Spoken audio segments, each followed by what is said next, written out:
Hello, everybody. Happy Tuesday morning. It's Dave Neal, stand-up comic and host of Bachelor Nation News. We have a breaking announcement that just came out on the Chatty podcast. They're calling it quits after several years of having one of the biggest hit podcasts in the Bachelor world. Calling it quits. We'll get into this story and play a few clips from their, what I'm guessing is their farewell episode. Follow me on Instagram at DNeals. I'm on Patreon at patreon.com/Dave Neal. Boy, they really didn't want me. They really didn't want to have me on their podcast. I'm just kidding. They actually reached out a month or two ago to have me on a future episode, and I thought that was in the works, but I guess we are not going to. I'm just kidding, guys. Look, most podcasts last only 7 episodes. What people don't realize is that podcasting is a very hard game to do, and most start really ambitious and then they peter out. So the fact that they've made it hundreds of episodes, almost 500, 450-second episode there, where they say time to say goodbye. The ladies, Jess and Becca of the Chatty Broads podcast, no stranger to controversy. Always in the news in the Bachelor world. We'll get into that in a second. We posted this yesterday. Big important talk on tomorrow's episode.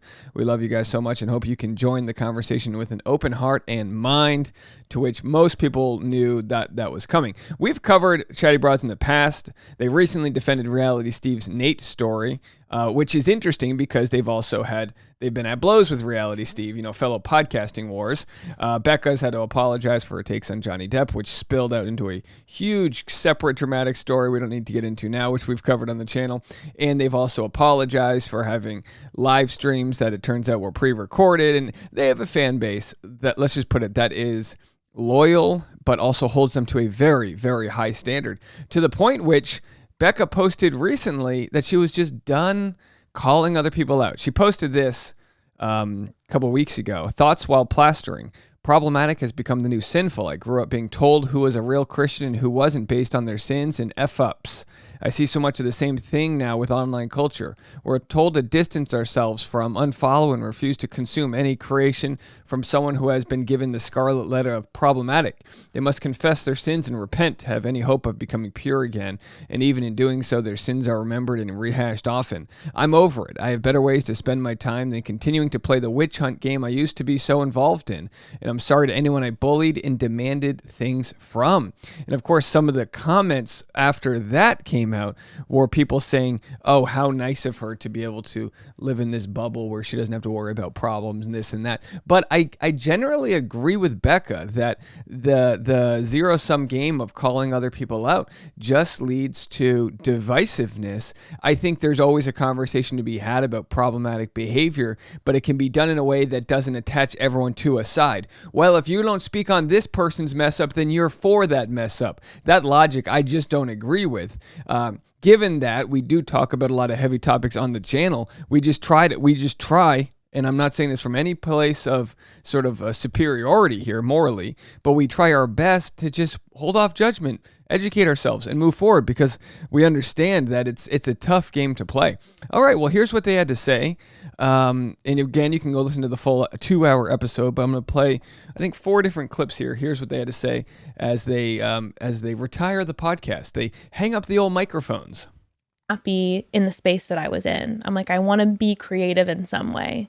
I can't imagine what life would have been like if you didn't take that leap. How bizarre. How the bizarre. past 4 How bizarre. years. Almost every single week. Yeah, it's like graduating from college. They did it for 4 years. Even with the kids and all that, almost every single week. Mm-hmm. Well, it was funny because, it wasn't funny. It was interesting because earlier this year, we just had like some friction, or not even friction, just like disagreements over certain things. And I just had this just restless feeling in my soul that I was just like, the feeling. It's just like that, when you're sat in a car for too long and you're sort of like, oh my God, I'm like, I know I gotta sit here another few hours, but I think that feeling is when it's like the catacomb. Catacomb? Is that what, what's it called when the caterpillars in the thing? Oh my gosh, I'm having a mental breakdown. It's a Tuesday morning. But you know the feeling when you're going from one level of enlightenment to the other, you feel trapped and you want to cocoon. Catacomb. A catacomb is like a cocoon until you break your way out of it. You see, you learn something all the time. And yeah, they did it for 4 years. So of course they could feel that way. You know, I had my podcast before this YouTube channel took off for 7 years. I did it for 7 years. And I kind of had like a soft dismissal of it because it wasn't bringing in any revenue, and this channel took off, and that's just the way things went. I will be bringing back, and I've soft announced this, a podcast, a new podcast that's going to be happening starting in November. I don't know the exact date yet, but what I'm going to be doing is taking my videos that I make that day, and then I'll be releasing a podcast version for the rush hour, for the East Coast rush hour. So by 5 p.m. every single day, I'll have all of the episodes I made that day in an audio form, along with a original intro and outro. More on that when it comes, just a soft announcement. You can click the link in the comments section if you want to join my newsletter, and that's a free newsletter, which I'm going to be blasting out the podcast when it comes out. Something we've been processing, but like Jess and I just feel like it's time for us to go different directions and go in different paths. Yeah. And obviously it's a heavy conversation for them. If you're not fans of the Chatty Broad podcast, you might not understand how heavy that is to say goodbye, but you're talking about putting your earpods in, right? Your headphones in, and letting them be a part of your life. It's a very spiritual sort of thing, podcasting, in a weird way. You become friends, as I'm sure you guys know with my channel. We become friends because we communicate in ways where hours of the day are spent having what seems like one-way conversations, but it's really a two-way street. The other day I posted a photo of us going out to brunch, and we were going for a business meeting. And everyone was like responding. Jess, I got dozens of DMs of people saying like, I love seeing you guys hang out outside of work. And I was like, God. You know what? But soon enough, like when we will hang out, it will just be to just like hang out with a friend and catch up. Yeah. And we never have had that relationship, which is so weird because it's like, you probably know more about me than like pretty much anyone in my life. And like, again, we've talked about the hours spent talking together, and you're like, oh my gosh, but hundreds and hundreds of hours. Because our relationship started behind the mic, it's business. Right. But like, I mean, great business. Right. So fun business. Right. But that's what it is. So I'm like, no, I'm so excited to be able to just be like, let's get a drink. Let's hang out. Let's just be. We'll probably still end up talking about business. Of course. But we're business broads We're together. business broads together. But like, no, I mean, what you were saying too with, people like sending those messages. It's like, I remember just feeling so overwhelmed when Boris passed away. And like all the broads like sent us like the Boris necklaces and like a card. And I'm like, this is my family.